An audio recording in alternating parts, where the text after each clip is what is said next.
This band wouldn't work if we didn't get on really well. And I think that's our relationship's quite evident on stage. You know, what we've got isn't contrived. I think that's quite obvious. Yeah, I think it's important. Like, say if we had an argument before we went on stage, the whole show I think it'd be pants because we try and have as much fun as we can on stage, and if we didn't get on, then that wouldn't work. So. But you didn't know each other beforehand. No. We were all from different parts of obviously England and Ireland, and like since in terms of getting on, we literally get on better and better as time goes by. And I think for us it proves how well we get on, the fact that obviously we spend all day together working, and then even when we have time off and days off, we still choose to spend it together. But you don't back yourselves in terms of your own individual talent, though, right? Yeah, I think that's another good thing that we have. Everyone that's in the band kind of brings something to the band, and everyone can hold their own vocally as well, and that's something that we hold ourselves quite proudly on. Because you have people going, oh, it's just a manufactured band, it's a boy band, it's not real. What do you say to those people? I think it's actually more than that, and I think it's quite. You only have to spend a day with us to realise that. Like I said before, our relationship isn't contrived, and nothing about the band really is. Other than the fact that we were put together on the X Factor, we are as real as possible. We're not trying to do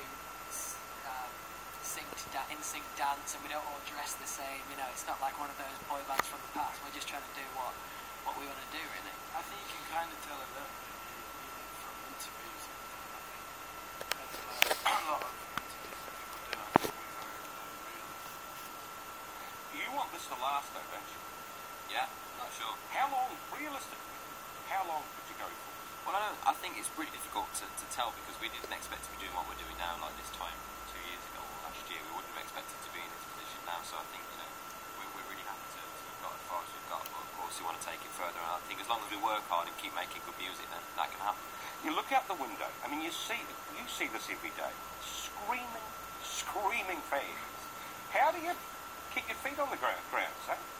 I think we're quite lucky, in terms of the fact that we have each other to keep each other grounded.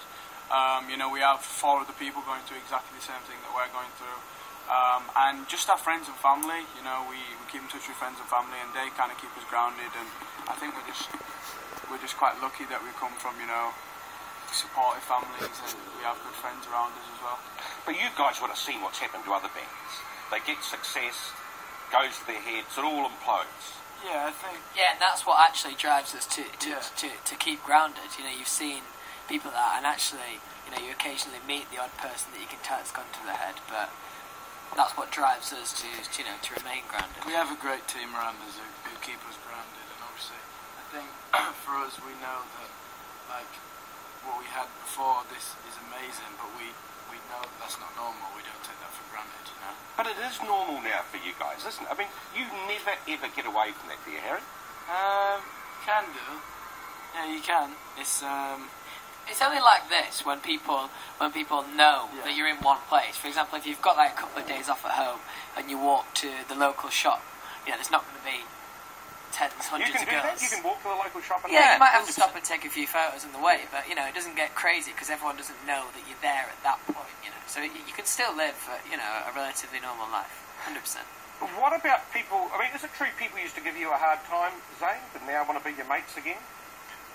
No, that's not true. I don't know. Well, that's a dreadful, spoiled story. No. You do get obviously people that you didn't really speak to before or whatever, kind of coming out trying to be your friend or whatever. But I never got a hard time, not really. But now everyone would be your mate, wouldn't they? I mean, everyone you vaguely knew at school or wherever is now your best friend. No, I think you know your real friends. You had. We have friends who we have from obviously before everything, and you do meet new people and stuff. But obviously, you know who your true friends are. So. See, the other thing is.